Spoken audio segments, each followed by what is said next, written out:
Hi guys, ipakita ko sa inyo paano ko nag-tune ng gitara ko.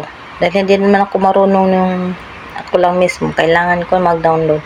Ito, si Sir B nagturo sa akin. Ito, i-download nyo guys. Yan. Tapos, loading pa. Yan, continue. Only this time. Yan. X natin yan. Ay, X natin, loading pa. Kasi may bayad yan. Ayan, yun, dapat ganyan siya guys. Tapos,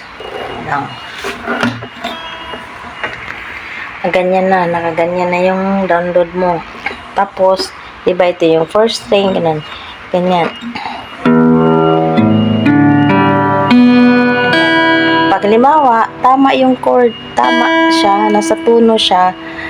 Mag-click siya, magtunog siya, tunog dito sa gitna. Ayan. Ayan.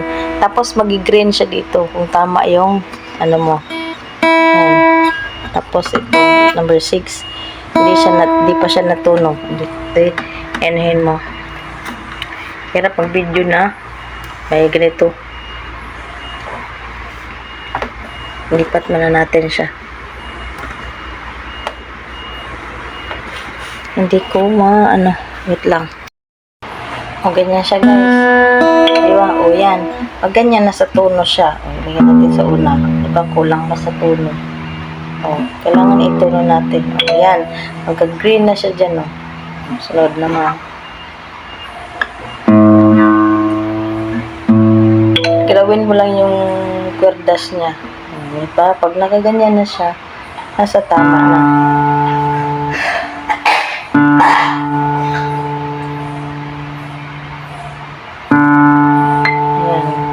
Pag expert ka na sa gitara, marunong ka, hindi ka na mag-download, marunong ka niyan. Ayan. Kunti pa. Ayan.